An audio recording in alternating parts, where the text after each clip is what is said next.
This is Python's Paradise. This is your host, Greg Gilbert, aka the Python Hyena. And folks, we are on July 16th, 2021. And I have a guest on my show that I am so thrilled to have. I'm tickled pink to have her, actually. I met her at Horrorama 2018. And I got the VIP. So I went both days.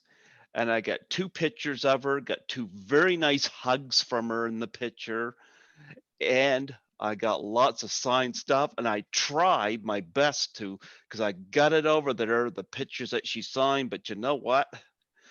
I got a lot of them here in these tubes, and I'm going to show some of those off. But folks, I have the absolutely gorgeous, stunning, beautiful, enchanting Lynn Lowry. How do you do, Lynn? Hi, Greg. Thank you so much. That's quite an intro. I appreciate all those compliments. Well, you know what? So I'm your first podcast, huh? Yes, you are. Yes, you are. Well, you know what? I hope this is good for you. You know what? I used to do this at the station, but the station's still on lockdown. I'm Oh, fully vaxxed and stuff, but the station's located on campus, so that explains a little bit. But I've been going back to our movie theaters since a year ago this month. hmm. Yeah. Yep. So uh, it's been a slow process, but nonetheless, I did about 30 interviews on Zoom, or not Zoom, at the station last year, and then lockdown happened, and I had about 30 people waiting for me. Mhm. So this year, I got hooked up to Zoom at the suggestion of one of my guests, and it's like you're number 71 this year. Really? Wow. Yeah. That's a lot. That's a lot of zooming. Well, you know what? I love it because I don't have to call the station and ask if Studio B is available for me to go in and record, you know? Mhm. This is great. This is fantastic. Right? Yep, You're in Canada. I am Canada. Absolutely. Yep. No, it's so bizarre to me to just be able to talk to someone, who's in like another country, and it's just so cool. Well, I was delighted to meet you at Horrorama. You know, I've lived here in New Brunswick, Canada my whole life. I never left the province here until 2017. Really? Lisa Langlois invited me to Horrorama in 2017 because we got talking about travel. She's been on my show a couple times, and I'm still in touch with her. And she asked me what was stopping me from traveling, and she invited me to Horrorama to assist her at her table, and I couldn't say no to that. Yeah, sure. So I'm officially in my family the only one who's ever been in a plane, and it was like taking a bus in the sky. Yeah, it's quite a unique experience the first time. Yep, I did, and landed in on Toronto Island. I took the ferry across, and it's funny because I haven't seen escalators since the 80s here. They- Yeah, Wow. yep. And I got up there, and there's like we got some tall buildings here, but nothing like in Toronto. I was like Dorothy in The Wizard of Oz. I wasn't in Kansas anymore, you know? And Lisa taught me the ins and outs of the subways and the streetcars, and I'm like, I miss Toronto so much. I got to get back there. So I'm hoping. I was just informed that Frightmare in the Falls is going to be happening, so awesome. But nonetheless, I was so happy to meet you at your table. But before we talk about that, I was wondering if you give me a little bit of your background. Did you always want to be an actress? Um, I kind of wanted to be an actress ever since I was like 5 years old. Mm-hmm. So I I was pretty shy when I was a child, and the first thing that I started to do to get myself out of my shell was I started to play the trumpet, which my father played. And so he wanted me to play it. So when I was like 5 years old, I started playing the trumpet, and all through grade school, I played, and I was in the band, and I won all kinds of contests, had a bunch of superior blue ribbon medals playing solos with my little trumpet and everything. Actually, it was my father's trumpet, so it wasn't so little. But yeah, I started way back then, and I really loved performing. I mean, I remember the very first time that I ever really recognized the energy that was drawn to me was just a report in grade school when I was like 8 years old, and we had to stand up in front of the room and give a report on an insect. And I had picked the spider, and I got up and I read my report, and everyone in the class like came up and told me how great it was and how much they enjoyed it and everything. And I thought, wow, this is something. So I kind of started to get involved in performing way back when I was like 5, 6, 7 years old. Yeah. Do you still play the trumpet? I can still play it, not nearly as Oh.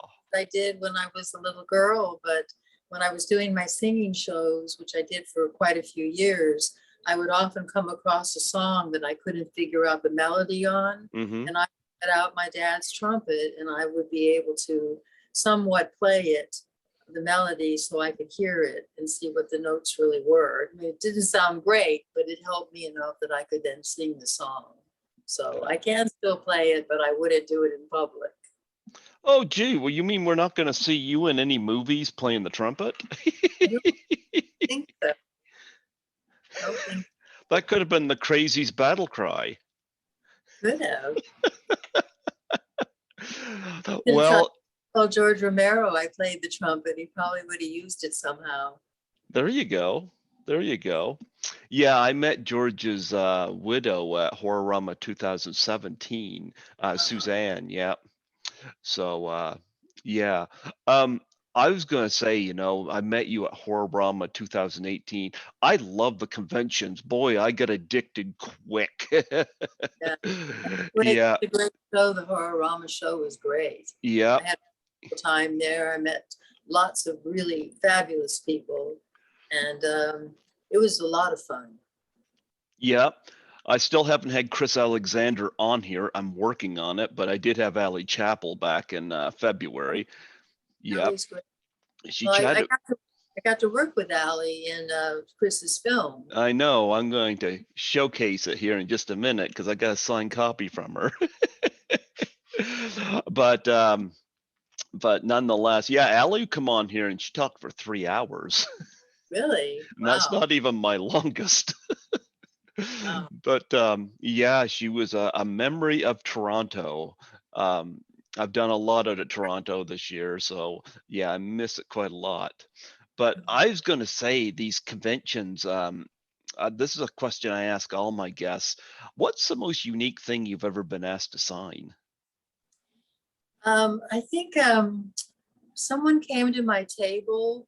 Actually, I think it was in Calgary. Mm-hmm. They had written my name on their arm, or they had outlined it, and they asked me to sign my name on their arm, and then they were going to go to the tattoo artist and have my name tattooed on their arm. And I was like, really? I mean, I said, are you sure you really want to do that? Because I mean, that's kind of a permanent thing, you might want to, think about that again. But he said, no, I'm a huge fan, and I want your name on my arm. And so I said, okay. So I signed it for him, and then he came back later and he showed me, how he had done it and everything. So that was quite an honor to be tattooed on someone's arm. So I think that's the most unusual thing I've ever had. Yeah, the first time I heard about that was in 2016 when I interviewed Caroline Monroe. She was the first one I recall mentioning that. But nonetheless, yeah. I'm gonna bring up your IMDb here because I know I got some films here that I want to ask you about.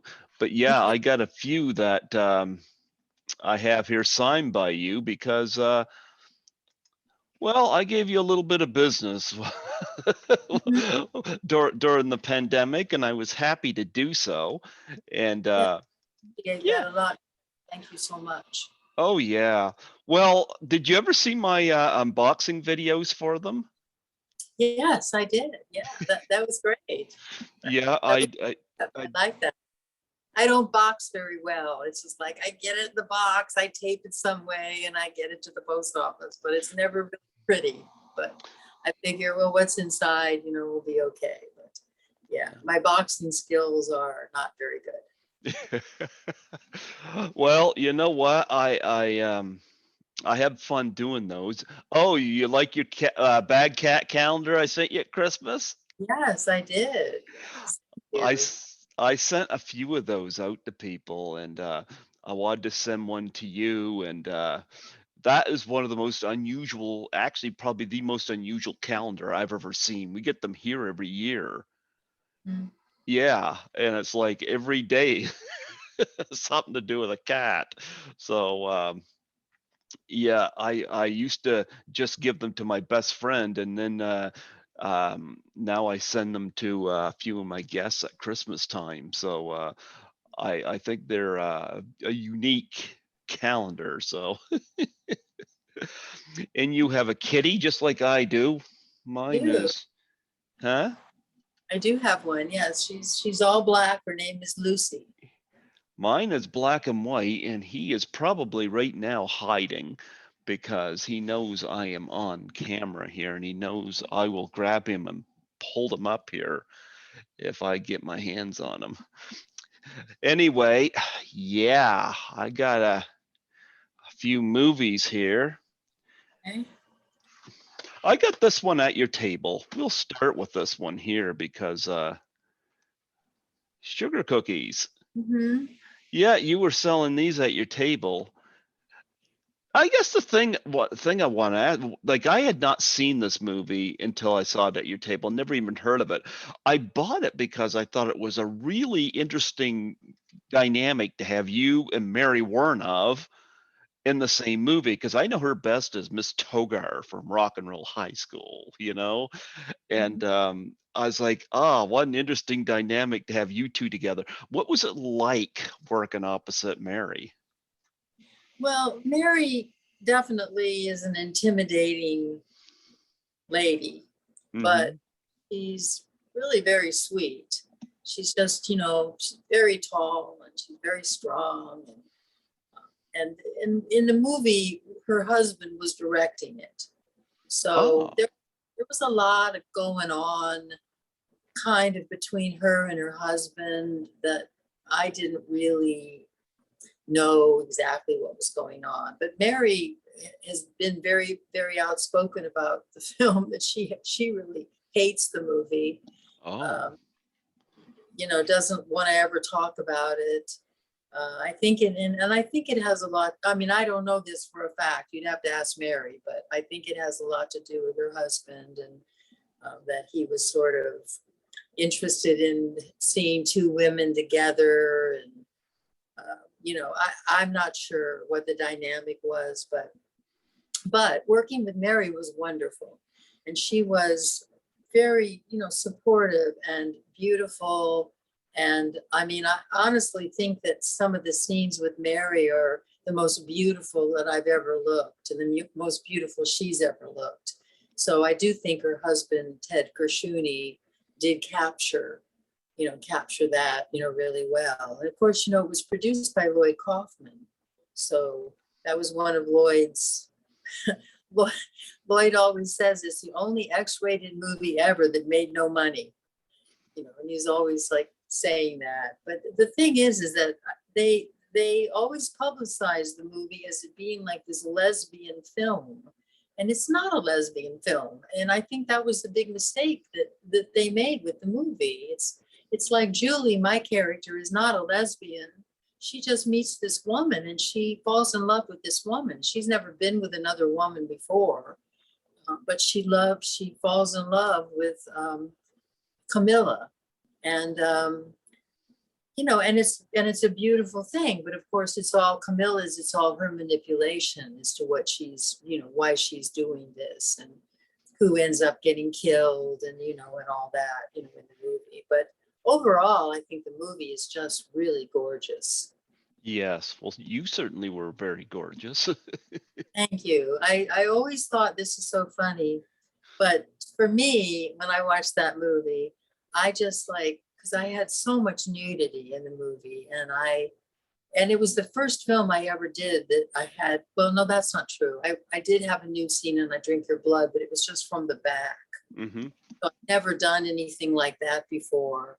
And I mean, I just look at it and think, God, I mean, all I see is like my big feet, and small breasts.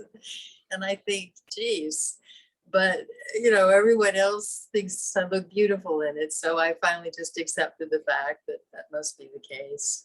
You've done nudity in at least a couple of films that come to mind for me, because you were in Shivers as well. Does it make you nervous? Like, how do you approach to a nude scene? Well, I mean, I haven't obviously done any nude scenes for quite a long time now. But in the beginning of my career, I just approached it like I would approach any kind of acting challenge. That's just what that character was doing at that moment. And once you sort of get over kind of, taking your clothes off and the crew and everyone looking at you, and then after that, they don't care. They don't care whether you're nude or whether you're dressed. They just want you to be in the right light, be in the right place. They step over you, they throw a robe over you. Nobody's looking at you anymore. So it's not like everybody's like, gaga, oh my God, she's naked. It's not like that. It's just, you're just a prop on the set, and you're either, you're naked or you're clothed. So I just sort of, started thinking of it that way, and then it didn't bother me. Yeah. Well, you know what? One film I think I'm going to go dive into Shivers. This is my favorite of your films, and I got this, of course, signed by you. There we are. They had, just before the pandemic hit, finally had convinced David Cronenberg to do a con somewhere, and it's like then the pandemic hit, and I'm like, I was actually surprised Cronenberg hadn't done cons before, because you'd think he'd be a major hit. Mm-hmm. I do know that you had a scene where, what was it? You accidentally stabbed him. There's a scene where this guy is attacking me. Yeah. And I don't know why they took the guy out, but David filled in, and I had this cooking fork, this long fork, and I was supposed to, stab the guy in the shoulder.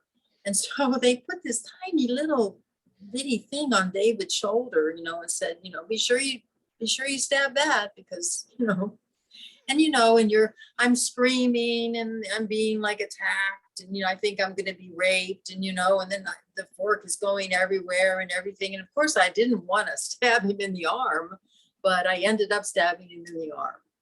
So, it hurt, but he was okay with it. And, we did get the shot. So, but I felt pretty bad about that. Well, but, yeah. I was going to say, you worked with George Romero and David Cronenberg. Talk about the differences in styles of both directors. Well, I think that George had definitely had much more experience when I worked with him. Mm-hmm. He had done several films, and he was much more, in the zombie world. Even though the Crazies was not a zombie film, it still kind of had that ambiance, about it, where people go crazy and they're gonna bite you or whatever to you, kind of like zombies. So, I mean, I think that, you know, George was just a much more experienced director, and he knew a lot more about what he really wanted, you know, in the film. And he cast the film really well. An interesting story that very few people, I think, know this, but someone else was cast in Macmillan's role in the film before Macmillan. And we worked with this person whose name I won't mention, but we worked with him for a couple of days. And he was just he was a good actor, but he was just too much of a pretty boy. And he came across too much, you know, like a model instead of like, you know, a man that was in this situation. And so after like 1 or 2 days, you know, George fired him and brought in Mac to do that role, which, you know, was a very good choice because Mac's great in the role. And we unfortunately lost him a couple of years ago, which is real sad. But, you know, we're working with George, like in my death scene with George, and he wanted me to, you know, spin around and just say, oh, and I thought, oh no, this is so bad. You know, I just thought, I don't want to do that. I just felt my heart just sunk because I thought, you know, I had this great death scene, you know, and I'm going to get shot by the soldiers and I get to die, you know, and, you know, actors, we're going to die and we're going to be, you know, pulled across the field, you know, hanging onto the soldier's leg as we're dying. And, you know, any kind of dramatic thing you can think of, you know, an actor wants to put into their death scene. And George just wanted me to just spin, look in the camera and say, oh. And I didn't understand it. Of course, I did it because, you know, that's what he wanted. Mm-hmm. But I didn't understand it at that moment. But when I started hearing many, many years later, because I really didn't stay in touch with all the films I had done, so I didn't really know how the fans or anyone reacted to them. But much later, like 2005, actually, I started meeting fans who started telling me that that was their favorite moment in the movie. And I was like, really? And so I went back, you know, and I watched the whole film and I realized that because I get raped by my father right before that there's no way that you can top that with a big emotional death scene. You have to go against it. You have to play the innocence, the simplicity of that, of the childlike moment. And of course, that's extremely powerful in the movie because it is just so simple and so childlike. So George, you know, knew, you know, exactly what he wanted and how to present it. And but now David, this was David Cronenberg's very first movie. So he was, you know, he was great. I loved working with him, but I did not get really too much personal direction. I was pretty good at acting at that point. I'd been studying and majored in it in college and had done summer stock and all kinds of theater and all that. So I don't think he really needed or felt he needed to spend a lot of time with me, getting me to have this character. But he did have to spend a lot of time with Paul Hampton, who just didn't quite have the emotion. But the interesting thing is that when I watch Shivers now, I think that Paul's kind of aloofness and indifference to what's happening really works for the movie. I think that it really plays well, you know, against me because I'm so emotional and everything, and he's so like detached. And so I think it played really, really well. So I enjoyed working with David, but I didn't really get a lot of direction from him, which I guess is kind of a compliment to me. Yeah. Oh, you were great in the movie. Of course, you played a nurse in the movie, and I love that. Of course, that big climatic swimming pool scene. You are wonderful in that scene. And of course, if a guy is going to go out, being kissed by you is the best way to go. Yeah, I love the moment. And the interesting thing about that, Greg, is that I wasn't originally supposed to be in that scene. And they had actually wrapped me, and I'd gone back to New York. Mm-hmm. And then someone, I guess, thought, wow, we should really have Nurse Forsythe give, the doctor the parasite. So they brought me back to do that particular scene. And of course, I love that scene too. I mean, I get just goosebumps when I see it because it's so great in slow motion, and and the sexuality of the scene, but also again kind of like an innocence in a way, but sensual. It's just there's so many things kind of going on, and I love my hands in the scene, the way they go out like that. It's just like everything. And I loved giving Paul the parasite. That was so cool. I really liked doing that. Yeah. And of course, I thought Joe Silver was so good in this movie. God. I love Joe. I get hungry watching him eat those pickles.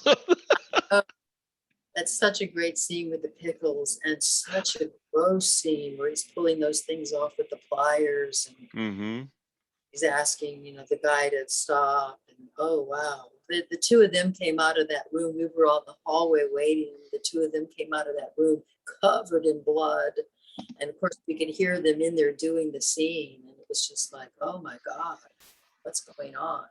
And then I saw the scene, and it's just so horrible. I mean, in a good way, but horrible. So, but Joe was very. I heard Joe was pretty funny.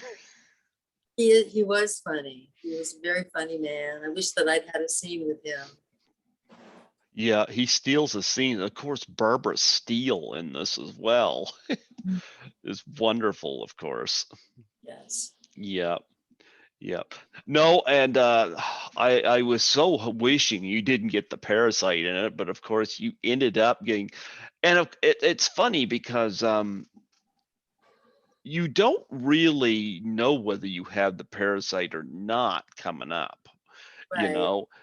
It's not until all these infected people come and he sees. I remember this scene very well. You open your mouth and he sees a thing, and he wraps this rag around your mouth. I thought it was funny too because it was turning red. It looked almost like clown makeup. I know. I think that Elvira showed the movie on her show once, and she was making all kinds of funny comments about that thing wrapped around my mouth. So it did look kind of fun. Yeah. So I actually thought about that scene the other night because when I was tending to this, and had to add extra gauze because it kept going through, I was thinking about that scene. But nonetheless, I think Shivers is a great movie. And 1975, I would have been 3 years old when that came out, which is strange because you're only 39. That's right. Yeah, you're only 39, so I don't know how you pulled that off. No, me either. Yeah, but no, this here is my favorite film that you've done, and it's the film I always think of when I think of you. And of course, I got this from you as well. I Drink Your Blood. Oh yes, right. Yes, I had never seen it, but I met you at Horrorama, and you were such a lovely person to meet, and I wanted to give you some support. Plus, it's always nice to have things signed, Sure. Yeah. So this was interesting because you got like 3 movies on this thing. Yeah. I spit on, what is it?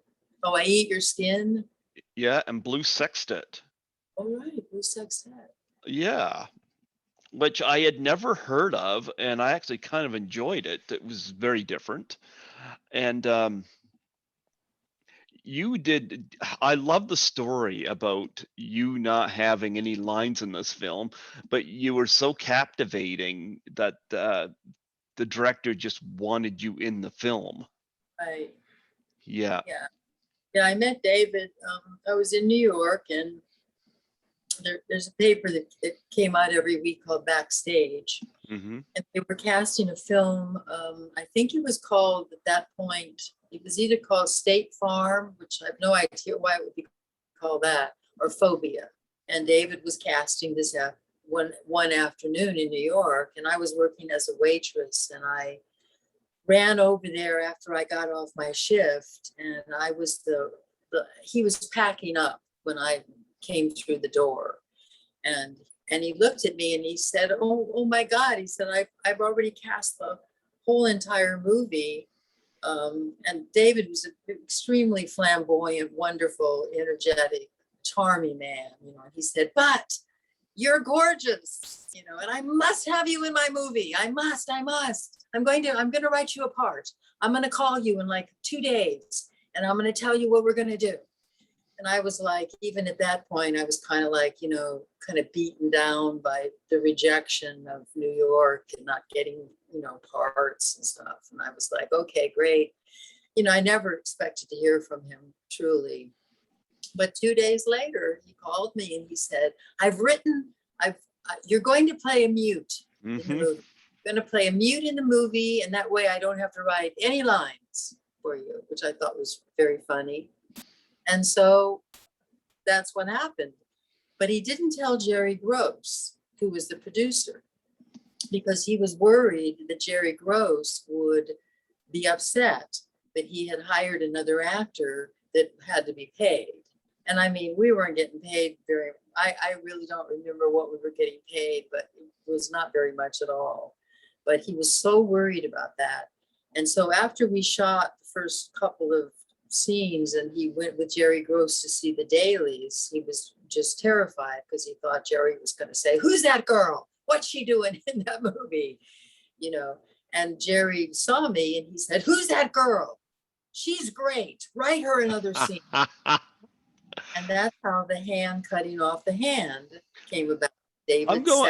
I'm going to assume that nobody in your family lets you carve turkey. Everybody in my family was pretty shocked at that movie. My God, why would you do that? You know, they didn't understand, you know. Of course, it wasn't really considered a cult film, you know, back then. But yeah. So anyway, that's how that whole scene came about. And of course, that's, you know, what I'm recognized for in that movie. And I got to play a mute hippie on acid with rabies who cuts off a lady's electric carving knife. Yeah. Yeah, don't lay you around any electric things anymore. Really. Does your family have a favorite of your films? Is there something that stands out for them? No, not really. I mean, my family really was not into that kind of horror. Although my mom now, who's 93, Oh, wow. loves horror films. And she's seen Texas Chainsaw Massacre and Halloween and, you know, all the Grudge and, you know, everything, you know, in between, you know. And, but, you know, I'm like her little girl still. And she kind of, when she sees those movies, she's always sort of shocked that I'm doing something, even though she's seen things that are so much more shocking now, you know, but yeah. Daughter, so. But. Well, and of course I got this signed by you. Yes. The Crazies. I met Suzanne, George's widow, at the 2017 Horror Rumble. I've heard so many nice things about him, you know, and of course you have scene stealing moments in this as well. I think he made the correct decision about your death scene, I gotta say. Mm-hmm. Yeah, and you know, I have to say that George, he was such a nice man. I mean, he appreciated truly with all of his heart the fans who loved his films and loved him. And he would be at a convention. I was at several with him. He would not leave his table. I don't know how he peed. I never saw him get up, honest to God. He would that and he would see every single person that was waiting in line to see him, even if it meant he had to stay after the show was over. And he spent time with each person. He answered their questions. He gave them his attention. He was just so nice and gracious, about that. And I always admired him. And when I saw him do that, it sort of made me, feel that I would like, I love the fans as well anyway, but I loved seeing him do it. And it made me want to do it even more after watching him. Yeah, I enjoyed meeting you. I love the fact you're a hugger too. Mm-hmm. I heard PJ Souls is a hugger as well. Yes, Yeah, she is. I haven't had the pleasure of meeting her yet, so hopefully sometime down the road. But here's something I'm going to eventually get you to sign. And I Mhm. usually don't get DVDs. I like Blu-rays, but Allie Chapel was she had some of these on hand, and I'm like, you know what? I'll get this signed by her. So it says "Stay Spooky, Gilbert," Allie Chapel, and Mhm. I actually really enjoyed this. So Chris Alexander got you in this movie. Talk about working on this. I guess you're not allowed at book signings anymore, huh? Yeah, yeah, I kind of scared her at that book signing.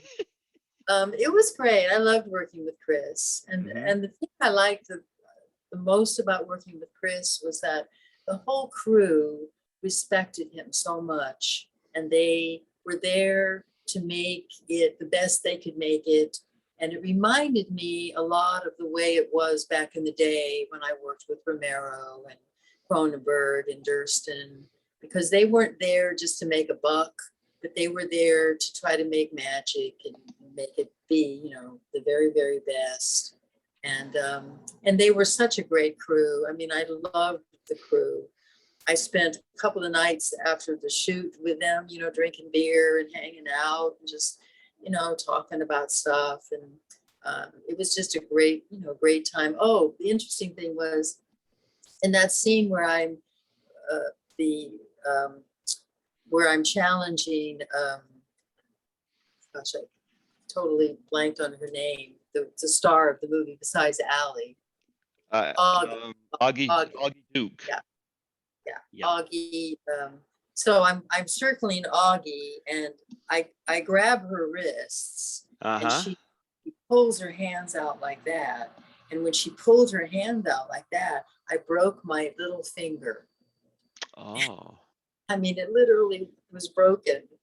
And we still had to do the whole scene after that. So they brought me Advil, and they were giving me a couple of beers to drink on set to try to take the pain away, and icing it and all that. But yeah, I just was like, oh my God, I'd never broken a bone in my whole life, and suddenly, I mean, it wasn't her fault. It was just one of those freak things. But it was interesting to have to still work on the scene and do it all with a broken finger. And so I tried to kind of put that into it, somehow, and use that if I could. But I loved it, loved working on it, would love working in Canada, and hope to get to work with Chris again in the future. I'm hoping he brings you back to Horrorama, because I definitely come back to your table. Yes, well, Chris actually talked to the people at Hararama about bringing the I Drink Your Blood people in, because there's Ah. 4 of us. So, but not this year. It's not going to happen this year, but maybe next year. So I think there's a good chance that I will be back, and there's a maybe chance that maybe the other 3 will also be joining me. So we'll see. Okay, yeah, that'd be great. I could bring that and get more signatures on it. Mhm. Yeah. No, this was wonderful. And of course, Allie Chapel has a big laugh over that chess piece she has. Oh yeah, that was She said they she were. was feeding potato chips to it. I know. I think there's a video where she's feeding potato chips to it. Oh, but yeah, I saw that video. Yeah, I think it's on there. Yeah. No, I've known Allie every year I went to Horrorama. And so when I got the gist of who she was, because it was the band Blood Opera who has a table there, who told me a little bit about Allie. I was like, she worked the refreshment stands downstairs. I bought a spooky tea from her.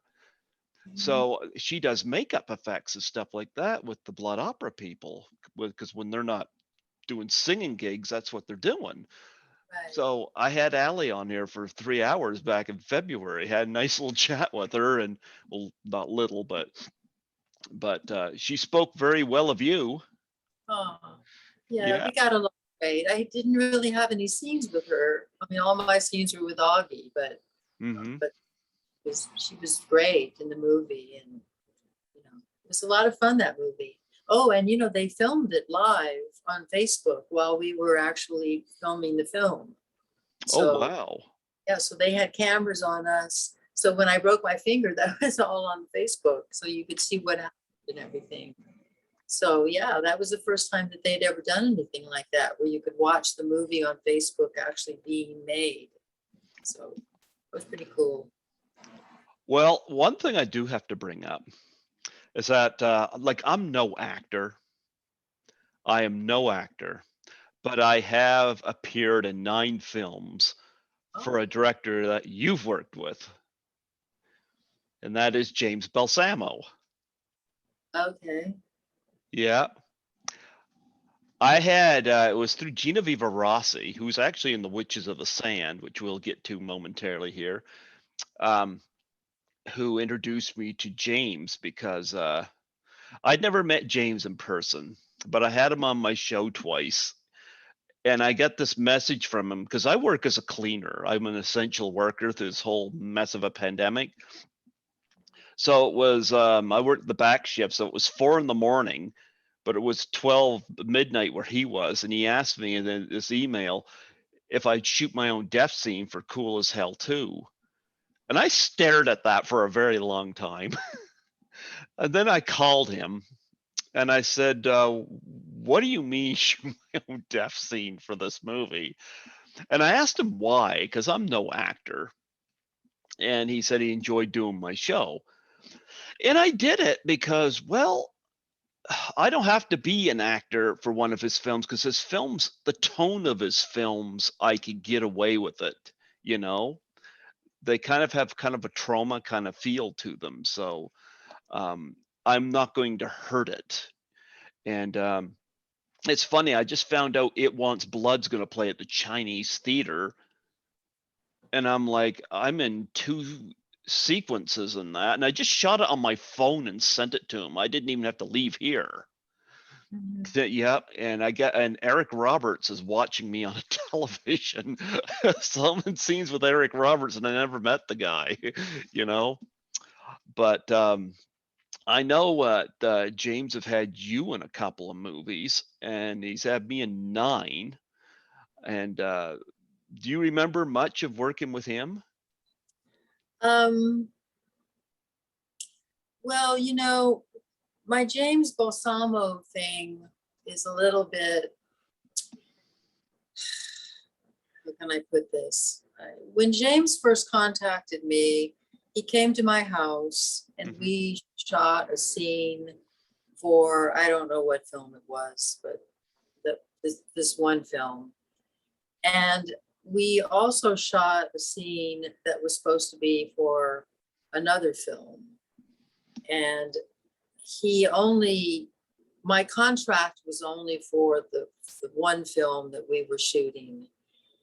And I didn't really have a problem per se about him using the second scene in another film. But I was supposed to do another film with him when I was at Chiller Theater. And I signed like 500 signatures for him on this film, and I was gonna talk to him about paying me for the second film, but this hurricane hit, and we were scheduled to shoot on Sunday at like 4 o'clock. And I, like an idiot, stayed because I was supposed to film with him. And he and his group, they just left, but they didn't tell me. And so I was stuck in New Jersey in a hurricane alone with all the lights out in the hotel. And I felt kind of like I had been abandoned, and he hadn't even gone out of his way to tell me that he was leaving. But he did go out of his way to come back over to my table before I got there and pick up all the things I'd signed for him. And I always felt like he should have left me a note to tell me something. And so at that point, I emailed him and said, look, James, I mean, I'm not very happy about what happened here. I feel like you should still pay me for my time because I was here to film with you and you weren't. And by the way, you also used me in another film that you didn't have permission for. What about that? And he pretty much told me to blow it out my ass. And I'm so sorry, Lynn. I'm I've never sorry. been a big fan of James since then. And the thing is that I ran into him at some convention like 2 years ago, I think.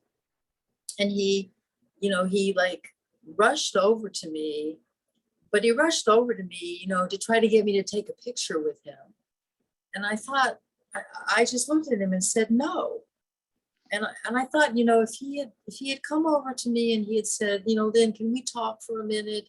I'm really sorry about the misunderstandings between us and whatever happened. And maybe we could, let that go somehow, because I really like you or blah, blah, blah. I probably would have said at that point, yeah. But he didn't do that. He just acted like nothing had happened. And I mean, it was very traumatic to be stuck. I was stuck in New Jersey for like 4 days with Boris Karloff's daughter, granddaughter. Sarah Karloff? I Sarah. had her on the show. Really? She's great. I love She told me she had never done a con in Canada. And I'm trying to get Chris and Louis Serraz to bring her to Horrorama because I think that would have been awesome. Yeah, I had her on in tribute to her dad. Yeah, she was great. So I hung out with her, and I met another big fan who had a car, and he took us to another hotel. And so, I mean, it worked out okay. But, had I known that James was leaving, I would have tried to have gotten a ticket out. I'm sorry you had that experience. I had no idea. So, I've never watched any of his films, and I've never watched me in the 2 films that he has me in, that he keeps like using footage from to put in any other films that he can put it into, which I really find kind of disrespectful. Yeah, I'm in 9 of them. I just film my stuff and send it.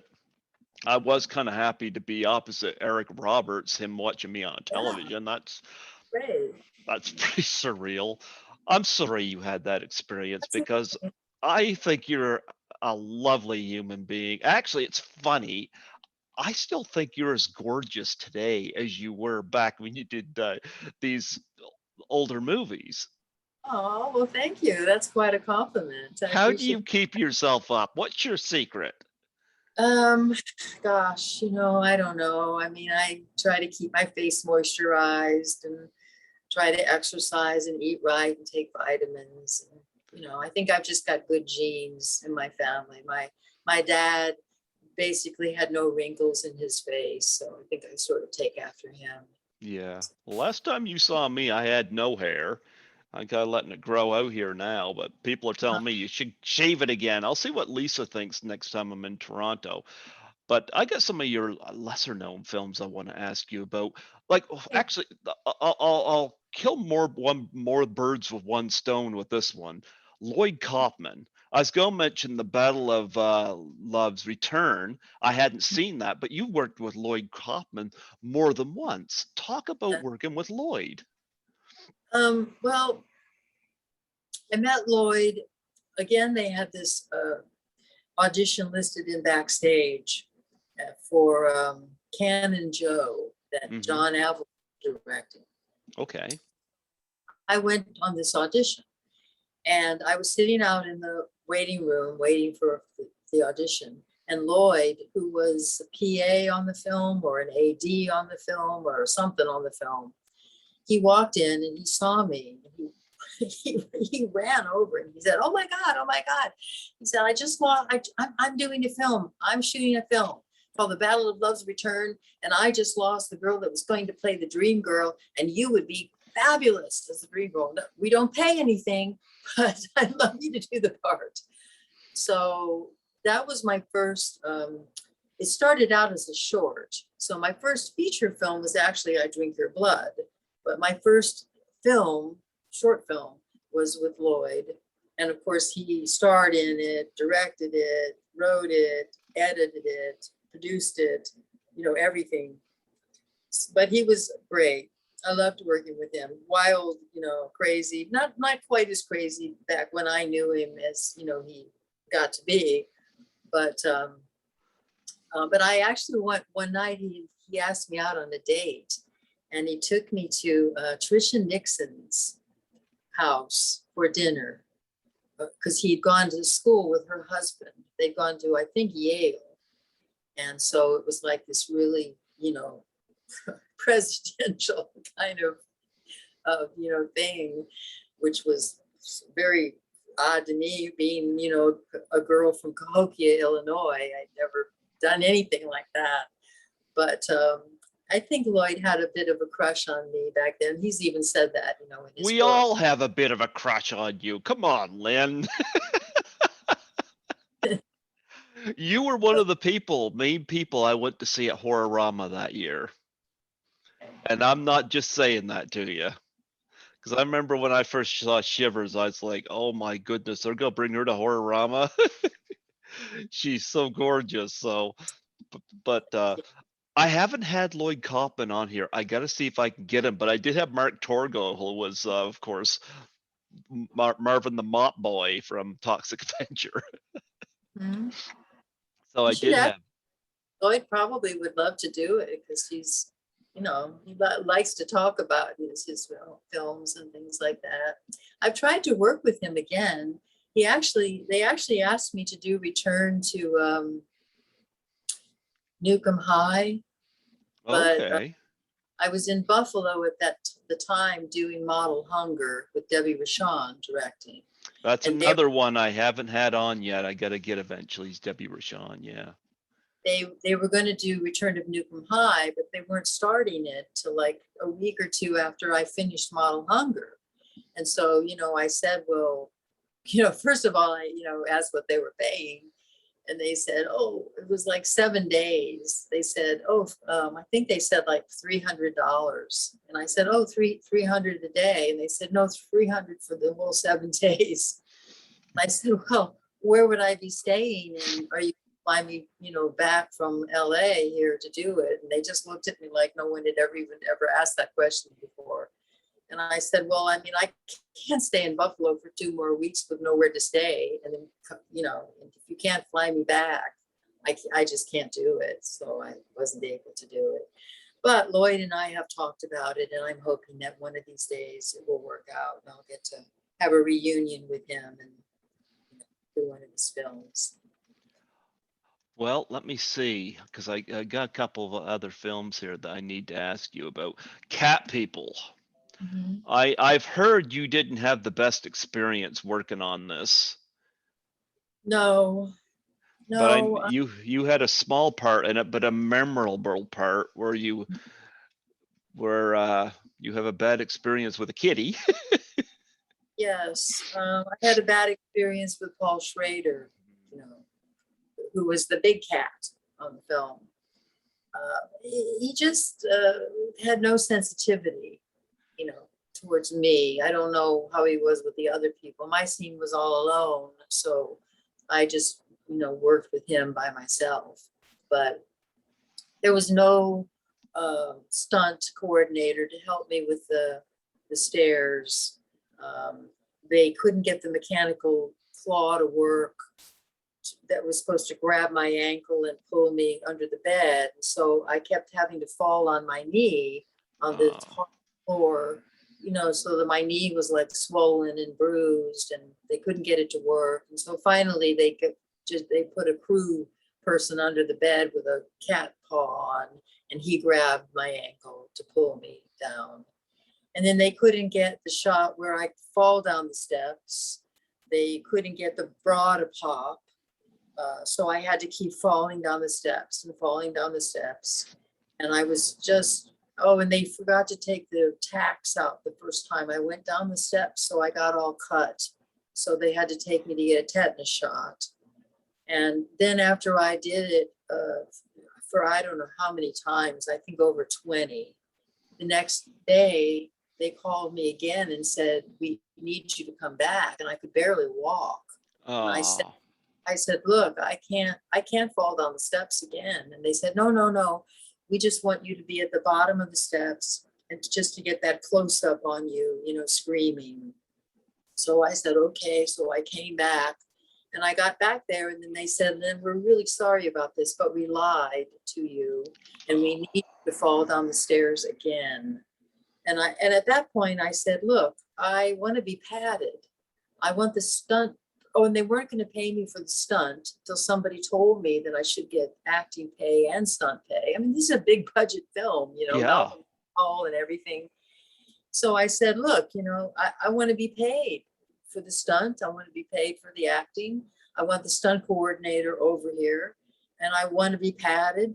And if the padding doesn't work and I have to fall down the stairs again, I want more money to do it. Mm-hmm. And so at this point, of course, this was the last scene in this location, and they were trying to pack up, move to the next place. There was all this stress, all this pressure, and there's little me standing there because the padding didn't work. And so I said, I'm not going to do it. I'm not going to do it unless you pay me. And of course, Paul was furious. And, there's just little me, standing there saying no. And so they renegotiated my contract. They paid me for stunt. They paid me for acting. They paid me more to do it again. And I fell down the stairs again to do it. And they still didn't get the ADR right on it. So I had to come back again later and try to do the screams and all the sounds in an ADR session, which was very hard to do. And if you see it, if you really look at it, I shouldn't tell people this because now they'll really look at it, but you can see that it's not quite perfect with me coming down the stairs.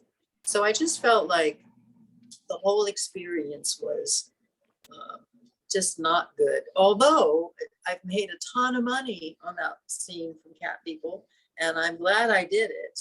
And so I'm happy, happy about that. But no, did not like working with Paul. I know you did that scene solo, but did you get to see Malcolm McDowell or Natasha Kinski on set for that film any? Yeah, I actually met Malcolm.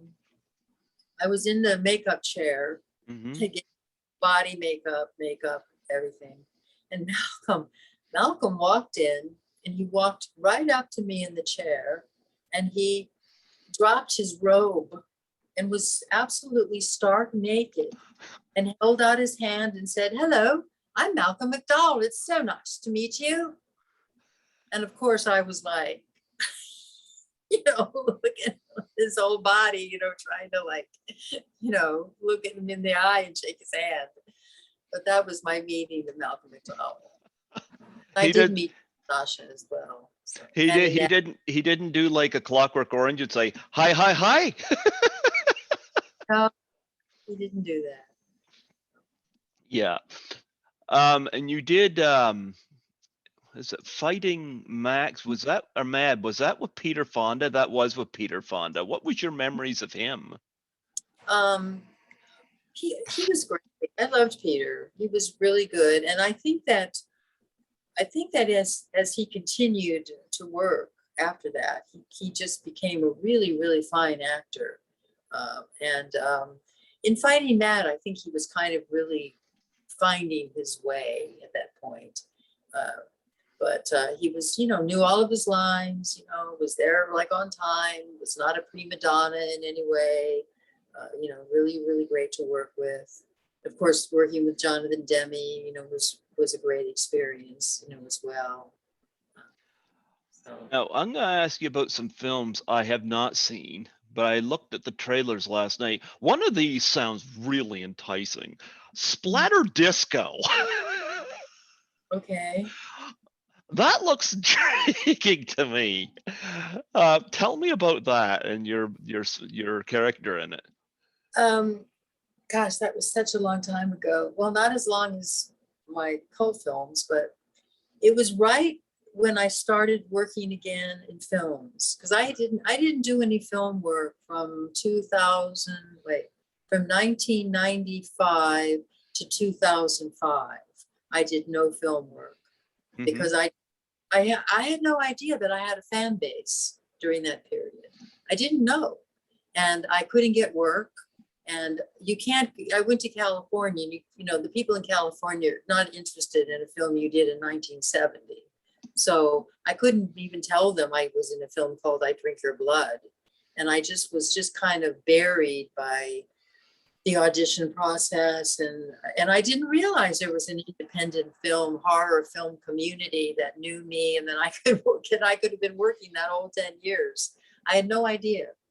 So when I realized again in 2004, I think, what was really happening, and then I had a fan base and that people were all of a sudden calling me because I Drink Your Blood came out with the DVD, and so people were able to find me and get in touch with me, and it was like, wow, this is great. So Splatter Disco was one of the first films that I did when I came back, and Mary Warrenoff was supposed to do my role, and she was scheduled to go to Alaska or somewhere to see the great ice caps. And so she couldn't do it. And she recommended me for it. And Richard Griffin contacted me.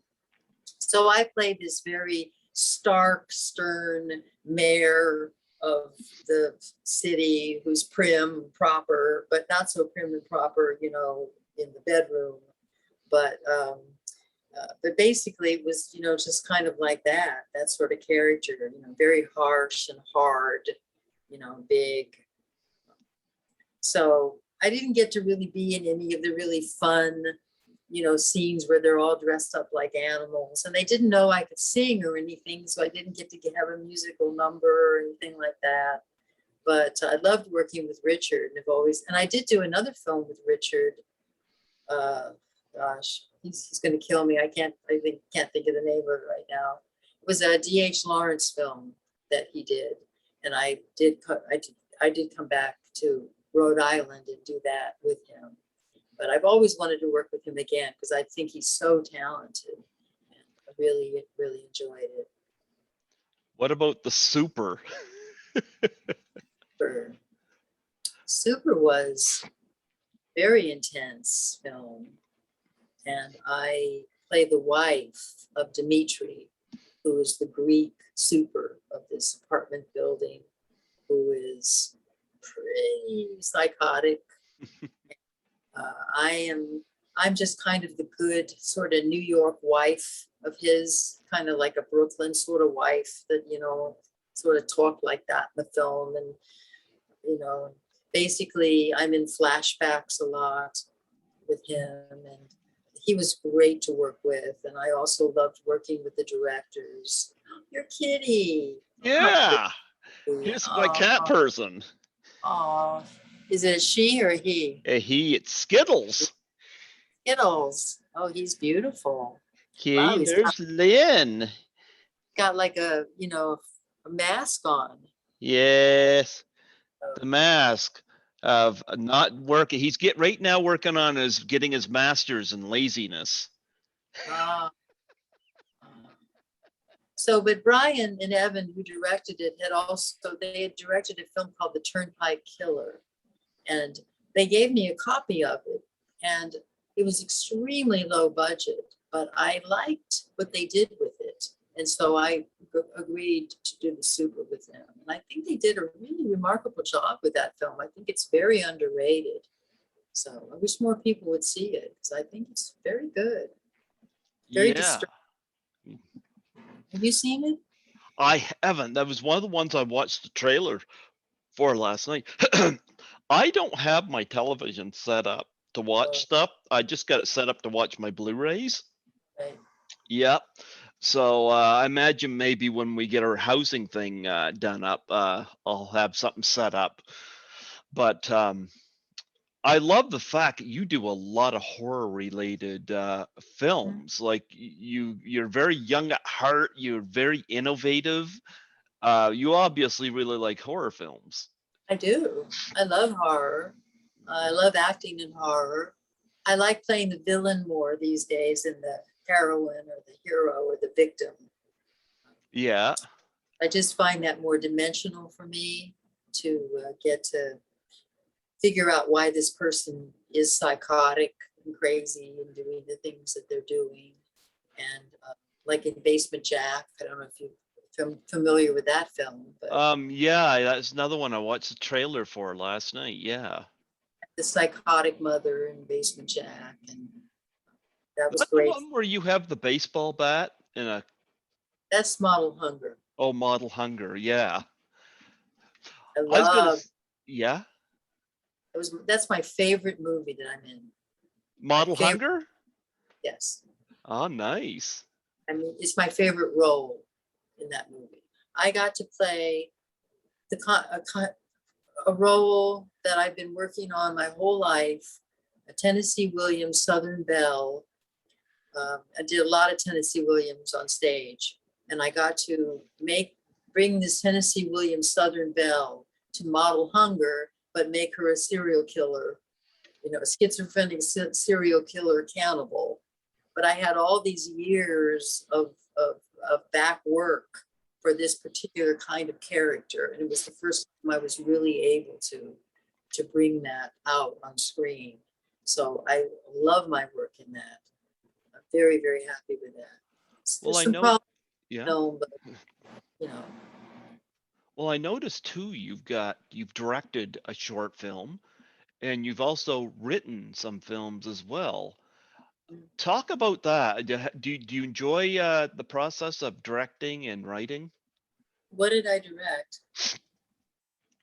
Let me go down here. It says here you directed The Whole Town Sleeping. Oh, okay. Well, actually, J.T. Seaton really directed that. Oh, okay. But I mean, it's just a one-person story. So I kind of directed myself in a lot of it, but he oversaw the whole thing and he filmed it and everything. So, but yeah, it's a Ray Bradbury story that I found when I was 16 years old. It's one of the most, I've done it on stage many times. It's like a 12-minute, well, the whole story is much longer, but the end of it is like 12 minutes. And it is absolutely terrifying the way it's written. And I play two different characters in it. I play the narrator and I play the woman walking home alone who thinks she's being followed. And so I switch characters constantly. And so it's a great acting experience to go back and forth from this harsh, kind of angular, sort of strict, strong narrator to this much more fluid, southern, innocent sort of victim woman who's walking home alone. So it was great fun to do, and I've always wanted to film it, so we finally did. So. Well, for writer, they have you down for Espresso to Die For, Ready for My Close-Up, First Impressions Can Kill, and Schisms. Right. Well, I had the idea for all of those, but Michael Haberfellner wrote he wrote Espresso to Die For, Ready for My Close-Up, and First Impressions Can Kill. But I gave him a kind of an idea, and then he went, to town on it and made it his. He's great, by the way, Michael Haberfellner. If you ever want to interview, him, I'm sure he would love it. And he's a fabulous writer. I mean, I just love, he's so funny. His stuff is so, so funny. And Ready for Okay. My Up, I won a couple of awards for that. And Very it was, Sunset Boulevard. yes, very Sunset Boulevard, very, very funny. Michael's also in it. He plays the Asian delivery man. And Schism was something I did with Derek and Erica Pertel in New York. And this was also when I was first getting back into it. And I just had this idea, and Erica wrote the script. And I actually helped them produce it and did it. And I play a woman with like 4 different personalities in that film. So Oh, that was, wow. That must have been fun. yeah, it was fun to do that. Well, looking up through here, you've got a lot of projects that are either post-production or filming. You're busy, but I do got to bring up the Witches of the Sand, because how I come to find out about this, I got you on Facebook. I've been connected with you since Horrorama 2018, and you just put this. I just saw this post that you put on this film, and I checked it out. And like I had interviewed a lot of people from it. And I was like, wow. And of course, Deborah Lamb plans to come on next month. I connected with her through this project, but I had the director, excuse me, on, and he was so appreciative of coming on the show. And even last night he's commented, Tony Martin commented on a lot of stuff. I've had Linnea Quigley, of course, on the show. She was at Horrorama the year you were there. Right. Yep. But of course, Lloyd Kaufman's in this one as well. And Eileen Dietz, I just did an unboxing for Eileen. She sent me some Exorcist stuff in the mail. Mm-hmm. I had her on for the second time. The Witches of Saint. So I had Tony on, and I gave you total credit because I would not have known about this project had it not been for you. Thank And you. he said glowing things about you. And I said to him, I said, I'd like to support this, but I said, I can't decide whether I want to get the Blu-ray or have my picture in the film. And he did the just most cool thing. He said, get the Blu-ray and we'll put your picture in the film just for doing the interview. Wow. I thought Nice. that was so cool. So I said, sure. Because I'm surrounded by a lot of talent in this film. I'm like, yeah, I'm honored. So he was so appreciative, and I know this is in production, but what can you tell us about your work in this? Well, first of all, I've never read the script or anything, so I don't know anything about the production, except I've seen pictures and all that. Tony contacted me and he asked me if I would do a scene from my home Mm-hmm. for the film. And I don't like doing that kind of stuff because I just never think it looks right, but I agreed to do it. And so he sent me in the mail a little voodoo doll and pins and stuff. And he wrote a scene for me, which, I don't want to go into too much detail because I don't want to give too much away, but he wrote this scene for me with this voodoo doll. And I elaborated on it somewhat. I shot it in my basement. And I think it was pretty good. I was pretty happy with it. And so, I sent it to him and he seemed to be really, really happy, with it. So I think it might be at the very end of the movie. It might even be like when the credits happen and then they go back to show something.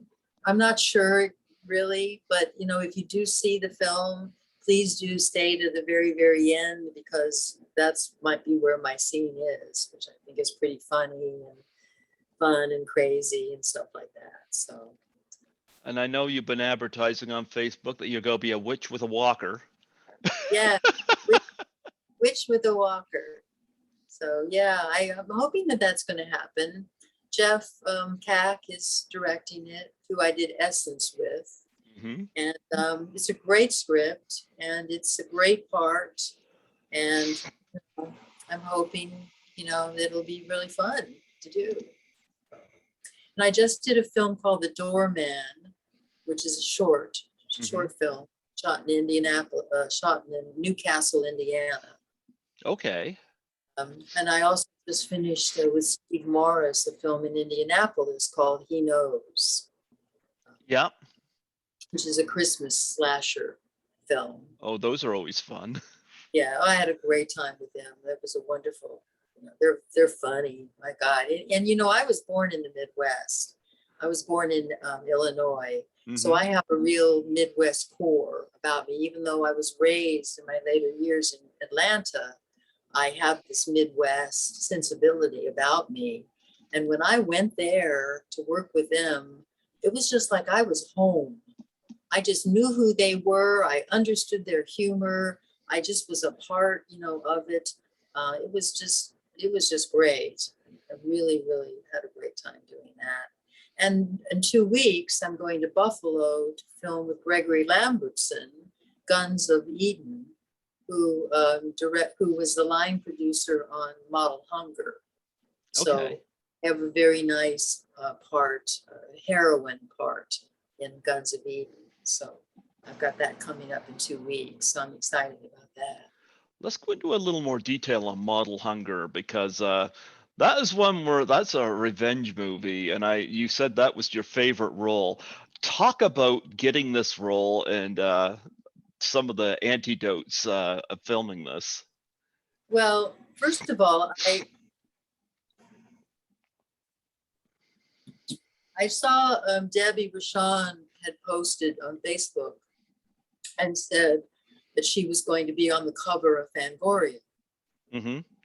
And I sent her a Facebook message and I said, "Oh, that's great. I'm so happy for you." I was on the cover of Fangoria in some time. And I said, "I'd love to work with you sometime." And I barely had, stopped sending her the message. And she got back to me. And she said, "I've got a project I think you might be perfect for.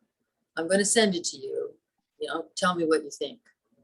So I got it, and I read it, and it was like the starring role in the film, and um, and it was a great part, just a great role, uh, kind of a washed up. She used to be like a one of those models where they get tied up and they beat people and Oh, you know Dominatrix. yes, kind of a dominatrix kind of model I was in my youth. And I got taken advantage of and, you know, screwed over. And so hence my character now, who's got all this anger and this bitterness towards young women. So I, start going after all these young women. And Tiffany Shepis is in the film too, and she's my next door neighbor. And she thinks that there's something, weird going on. And she's trying to figure it out and investigate it. So there's this whole thing, going on there. This just the character, and the character was, gosh, she was so funny. And Debbie and James, who wrote it, let me add a lot of my own ideas. Like I'm killing these two cheerleaders at one point, and I added, rah rah, sis boom ba, and that just became like a thing, and I would say things like, I don't know for sure, but I think that your cheerleading days just might be over. And she's just like, she just enjoys, who she is, and she's funny, and she laughs, and she's also kind of sexy and charming and Southern and really, really, really lethal. So I got to do all those things, and has this deep emotional base that comes from all the pain and hurt that she went through in her life. So that all comes up as well. So it was a very, very multi-layered character. And the film itself is also very multi-layered because it has a lot to do with how women, as they get older, they try to do everything they can to please men. And as they get older, they're just thrown aside. So that's all a part of the film, as well. So it's a very interesting movie. Oh, I see. You know what it puts me in mind of? It reminds me of Black Swan Oh, yes. with Winona Ryder playing your part. Right. It kind of put me in mind of that. Yeah. Yeah. Yeah, it's Is it available on Blu-ray yet? no, it was, but it was a special kind of package, came out with like 5 other movies or something. So they don't have it anymore. I don't think you could find, I don't know if you could find it on Blu-ray. I have one Blu-ray of it left. But I got a few of them. They didn't make very many. But but the interesting thing about the film is that always I've been advertised as, being in the Crazies and I Drink Your Blood and Cat People and Shivers. And now added to those 4 is Model Hunger. So I thought, wow, I finally got into this decade, with another movie, for people to see that, I think will become a classic in the future because I got incredible reviews in the film and I won a bunch of awards for it. So it was truly great. Absolutely. Do you have any charities that you're involved with? Not really. Because of the pandemic and all, and because my mom is 93, I've really, even though I wanted to try to go out and help and be more involved, I was afraid for her to do that. So I just, I give things to the Salvation Army and things like that, but I don't really, I support some pet things, but not really. I wanted to go and work, and help out at the hospital, but again, I was worried about, COVID and my mom, being her age and stuff. So. It's funny because I was watching all your trailers last night, and like I said, you get a very young at heart disposition in these movies that makes you very approachable, and I was going to say, and I thought I would throw this out there, and I've done this before, I would donate to the charity of your choice if you would do a Doubtfire face challenge for suicide and depression awareness. What is that? Robin Williams left us, unfortunately, way too soon. Mm-hmm. And I've done this with other guests before. And what I did, remember the Ice Bucket Challenge? Yes. Yeah, well, this came out after that. And what it involved, you take a pie in the face and you nominate 3 people. And I did this with Lisa in Toronto, Lisa Langlois, the actress. Nancy McLaughlin from Jason Lives did it in front of props from the movie. Sandy Johnson, who was in Halloween, her husband was dressed up as Michael Myers and did this with her. And I donated to a first responders charity that she was involved with from 9/11 for the families. And I would do this with my guests if this would be something that you'd be interested in. Well, so we'd have to do that in person, right? No, you could just do it on your phone or whatever, But I'm gonna think about that. Okay. Sure. I'll think about that. Okay, that's no problem. But yeah, that's one I'm involved with, and I threw it out there to a bunch of people. I know Sandy nominated a bunch of people from the horror industry, which was pretty interesting. So, but that's one I throw out there.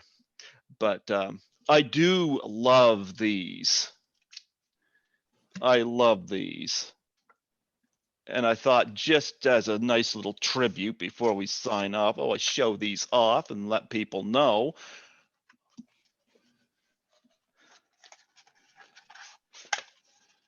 Oh, wow. I got somewhere of my Horrorama stuff, but look at that. You haven't changed any. Come on, let's face it, Lynn. You still look this good. Yes, you do. Well, thank you. But yeah, pretty Yeah. young. Actually, I think I was 22 in that picture. So, but I was playing somebody who was like 17. Yeah. And I remember this shot. Oh yeah, right. That's the spot where they've got Alex Mann hanging from the wall, and I Drink Your Blood, and he's swinging, and his feet have been all cut. His leg has been cut off, and his feet are cut, and the blood is spraying, like all of us. So. Yeah, your character seems to be quite into the whole thing. Look at that. You with the big hand. That is a big image for you. I know that hand was so big. That hand was like way too big. That hand's bigger than my head. Did you get to keep any of those props? No. So you don't have a hand sitting around there? It could be like the hand from the Addams family. There you are again. You signed the hand. Mm-hmm. Yeah. Yeah, these are. Yeah, when you were doing these online, I had to take advantage of that because I love to support people that have either done my show or people that I've met. And I love to do the whole collectors thing. There you are. There, the Crazies. Yeah. And there we are. And oh, we're back to that one. Okay. You got a lot of stuff. I do. Well, I know one of the pictures I got of you from Horrorama was the one where you're sitting down, you have a skin color outfit on, and you have like a violin. Oh, yes. Right. I love that picture. That's a beautiful picture. Yeah, that was one of my modeling pictures. Yeah. They painted a whole tattoo along my whole entire body. Yeah. So yeah, I've got that picture in with my horror, and I tried to find it before I come on here, but some of these I gotta show off for anybody that oh gee, I love this. Now I got one of these at your table. I do know that, and you signed one through the mail here. Look at that. There's where you're doing the big swim meet. Yes, right. Right, this was neat. Yeah, I got one of these. So now I've got two of these pictures. Yeah. I keep. Remind me of that when I see you again. I'll give you something else. You know what? I keep all of my autographs. I've got autographs dating back to 1993. I don't sell autographs. I don't agree with people doing that. Mm-hmm. Yeah. Oh, that's the fork. That's the fork I stabbed David with. Yeah. Yeah, you don't get to carve the turkey at Thanksgiving anymore, do you? No. No, I'm known for the fork and the carving knife. Oh yeah, Look at that. Nice. There you go. Yeah, and I know, like I said, I got them all together, my 2018 ones. But if you see my unveiling video for 2018 Horrorama, you will see me present it, and I say very nice things about you. Oh, well, thank you so much. I really appreciate it. Now, I would love to have you come back on here next year to talk about because you got so many projects that are either pre-production, filming, or post-production. And I know we could probably do another chat on here next year if you're open for that. Sure. Yeah, that'd be fine. I'd love I that. Yeah, I would love that. How was your first podcast? Did you like this? Nice. I mean, I really enjoyed it. You know, the problem with podcasts is just that I don't think people really realize, you know, that you have to like do your hair and you got to do your makeup and you have to prep for it. It's not just like a guy, you know, who just goes to Zoom and it's just the guy. But you got, you know, make your stuff look, you know, beautiful. And of course that takes like a couple of hours to do that. So I don't know if I'll be doing a lot of podcasts. I mean, this might be the only podcast I ever do. But I did want to do it for you because you were so supportive of me and I appreciated that so much. So I really wanted to do that for you, but I don't know if I'm going to be doing a lot more of them. Well, like I said, if you got any more movies that you are autographing that you're going to mail out to people, you know, hit me up. Okay. Yeah, I'm more than happy to support you, you know. Like I said, it was such a delight to meet you at Horrorama. You're just a delight. I met you both days. I always get the VIP, you know, so I can go both days. So I got 2 pictures with you, and Mhm. I don't know how much money I spent at your table, but This I is must. it. And then I'm buying all of my, you know, packages too. I've got 4 movies now signed by you. Mhm. And next time I see you in person, I got Necropolis Legion too. So I'll have yours and Allie Chappell's signature on that. Um, but yeah, and I remember I bought sugar cookies there, and I got a bunch of pictures. I know I get the Shivers one, and like I said, the one with you and the violin, and I might have gotten another one as well, but right now at the top of my head, it's but Yeah. but if like I said, the unveiling video, I show it all the stuff I got that year. So I do have a conventions section on my YouTube playlist. So yeah, but Okay, well, do this again next year when I get some more projects, you know, under my belt and stuff. yeah, is there any of those projects that you do want to bring up before we close off? Is there anything that stands out? Oh, there is one I would like Okay. to. Um, right before the pandemic, I did a Hmm. film called Fang and Okay. Chicago, and have one of the starring roles in it. And I play a mother that's fifth stage Parkinson's. And Oh, my mom has that. so, and you know, I hallucinate, and I'm not a very nice person to begin with, but on top of that, you know, I have this disease, and I'm literally driving my son mad to the point where he thinks he is becoming a rat. It's a very strange, disturbing movie. Richard Bergen wrote and directed it, and Richard is a very high functioning, he's high functioning autistic. So I got to work with someone who was, you know, autistic, which was a very interesting experience. He was wonderful. So I think that the film is going to be quite disturbing and really interesting. So I'm very excited about that, and should be coming out sometime this year, I think.